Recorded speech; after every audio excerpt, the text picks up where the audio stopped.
বোনের বাড়িতে আসার পর বোনের আবদার তাকে সেই ভাইরাল নুডলস বানিয়ে খাওয়াতে হবে, আর আমিও চলে আসলাম রান্নাঘরে সবার জন্য নুডলস বানাতে। কিছুদিন আগে আমি একটা হোমমেড নুডলস এর রেসিপি দিয়েছিলাম যেটা ময়দা দিয়ে বানানো যায়, আর ভিডিওটা সবাই এত বেশি পছন্দ করছে, আলহামদুলিল্লাহ প্রায় 1.5 কোটি মানুষ দেখছে আমার সেই ভিডিওটা। আসলে এটা খুবই সহজ। ময়দা নিছি, তার মধ্যে একটু লবণ আর নর্মাল পানি দিয়ে গুলিয়ে নিচ্ছি। আর ময়দা দিয়ে এই রেসিপিটা কিন্তু আমি আবিষ্কার করিনি, বা এটা কারোই নতুন ইনভেনশন না। হাজার হাজার বছর আগে চাইনিজরা এভাবে ময়দা দিয়ে নুডলস বানাতো। হাতে করা নুডলসই ছিল তাদের প্রধান খাবার। আর বলতে গেলে ইনস্ট্যান্ট নুডলস আসছে গত 60-70 বছর আগে, যখন জাপানে খাদ্য অভাব চলতেছিল। বাট এখন ইনস্ট্যান্ট নুডলসটাই এত পরিমাণে ফেমাস হয়ে গেছে, আমরা সবাই ইনস্ট্যান্ট নুডলসটাকেই চিনি। তবে এখন কিন্তু অনেকে এরকম ভাবে হোমমেড নুডলস বানাচ্ছে। এটা খুবই ইজি, দেখো ভিডিওতে দেখিয়ে দিলাম। একটু ময়দা বা আটা, অল্প একটু লবণ, একটু পানি দিয়ে গুলিয়ে নিলাম, তারপর একটা ডিম ভেঙে দিলাম। ডিমটা টোটালি অপশনাল। নুডলস এর মেন ডোটা আমি বানিয়ে ফেলছি। এখন আমি সবজি, পেঁয়াজ, মরিচ যা দিব সেগুলোও কুচি কুচি করে কেটে ফেলবো। মেনলি নর্মাল নুডলস যেভাবে আমরা বানাই সেভাবেই সবকিছু করে নিচ্ছি। আজকে আমরা সারাদিন বেশ ভালোই ঘুরে বেড়াইছি। সন্ধ্যার পর সবাই মিলে আড্ডা দিছি, আর রাত্রেবেলা চলে আসলাম রান্না বান্না করতে। টমেটো, ধনিয়া পাতা সবকিছুই দিব আমি নুডলস এর মধ্যে, আর ডিম দিয়ে বানাবো নুডলসটা। এই তো এখানে ময়দার ব্যাটারটা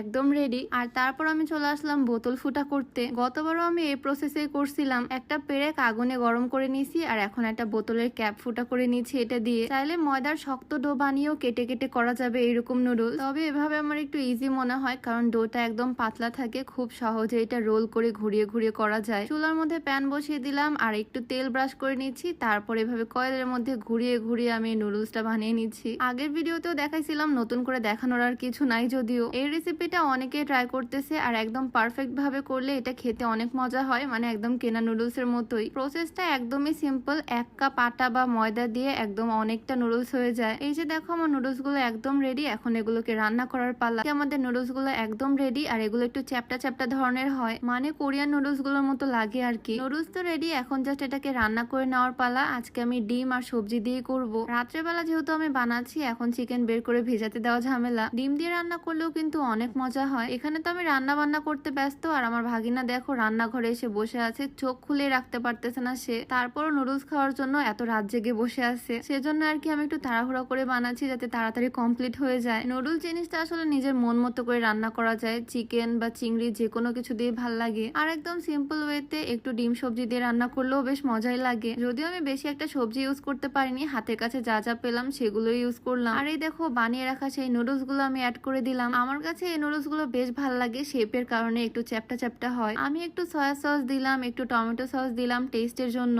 আর একদম ভেজে নেওয়ার পরে লাস্টের দিকে আমি দিয়ে দিলাম একটু ধনিয়া পাতা। এই তো আমার সিম্পল হাতে বানানো হোমমেড নুডলস একদম রেডি। এখন এটাকে সার্ভ করা পালা। আমি যখন বাসায় বানিয়েছিলাম সবাই তো অনেক পছন্দ করছিল, ইভেন আমার নিজের কাছেও ভাল লাগছে। আর আজকে আমি আপুদের বাসায় এসে বানালাম এই নুডলসটা। এই তো আমার ছোট ভাগিনা যে এতক্ষণ ধরে বসে আছে রাত জেগে এই নুডলস খাওয়ার জন্য। সবাই মিলে এখানে রাত জেগে আড্ডা দিচ্ছে, তাদেরকে আগে দিলাম। ছোট বাবু তো সে মজা করে খাচ্ছে, একদম নরম নরম হয় এই নুডলস গুলা। আর এখানে আমিও নিয়ে নিয়েছি এক বাটি নুডলস সাথে কোক, সবাই মিলে খাচ্ছি আর মজা করতেছি। আপুর কমপ্লিমেন্টের আশায় আমি ছিলাম, আর আপুর কাছে ওনাকে খেয়ে বেশ ভালো লাগছে এটা। যাক, রাত্রেবেলা এত তাড়াহুড়া করে বানালাম, সবাই যে পছন্দ করছে এটাই অনেক। আমি তো এখন থেকে নুডলস বানালে এভাবে হোমমেড নুডলসই বানাবো। এই ইজি রেসিপিটা তোমাদের কাছে কেমন লাগে অবশ্যই কমেন্টে জানিও। দেখা হয়ে যাবে নতুন কোনো ভিডিওতে। সবাইকে আল্লাহ হাফেজ।